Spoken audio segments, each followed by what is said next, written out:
Who am I? Why am I here? Where am I going?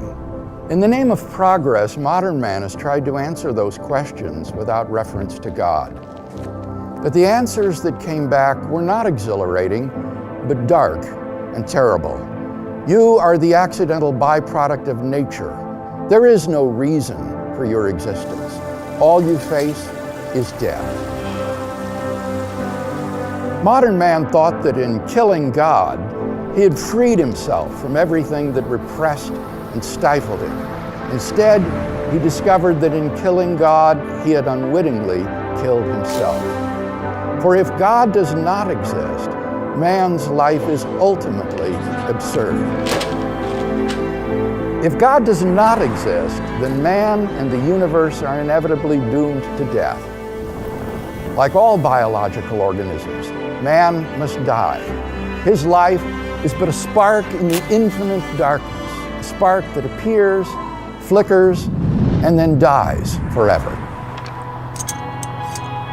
Scientists tell us that the universe is expanding, and as it does so, it grows colder and colder. Eventually, there will be no heat at all. There will be no light. There will be no life. This is not science fiction. If God does not exist, then we are inevitably doomed to extinction.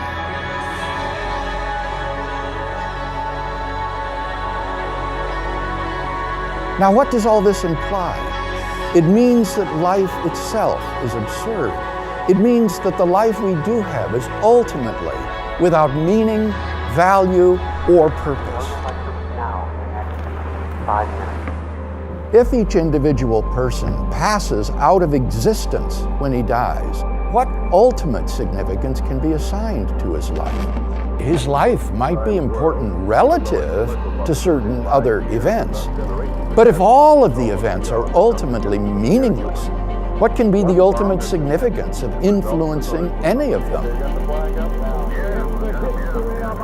Mankind is thus no more ultimately significant than a swarm of mosquitoes, for their end is all the same. This is the horror of modern man. Because he ends in nothing, he ultimately is nothing. But it gets even more distressing.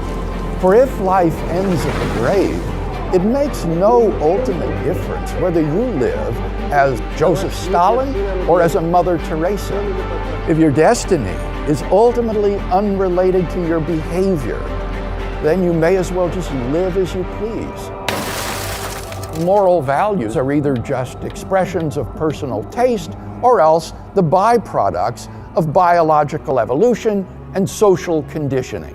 Who's to say whose values are right and whose are wrong? Now think of what that means. It means that it is impossible to condemn war, oppression, or crime as evil. To kill someone or to love someone is morally equivalent. Our predicament is that it is impossible to live consistently and happily with such a worldview. The atheist philosopher Bertrand Russell held that moral values are simply expressions of personal taste. And yet Russell admitted that he could not live that way. He therefore found his own worldview, and I quote, "incredible. I do not know the solution," he confessed. If death stands with open arms at the end of life's trail, then what is the goal of life? Is there no reason for life? If its destiny is a cold death in the recesses of outer space, then the answer is yes, it is pointless. We need to wake up and understand the gravity of the alternatives before us. If God exists, then there is hope for man. But if God does not exist, then all we are left with is despair. Faced with an atheistic worldview, the philosopher Jean-Paul Sartre realized that life is absurd. In his play, No Exit, he tragically portrayed the life of man as hell. The final words of the play might serve as an atheistic mantra. Well, let's get on with it.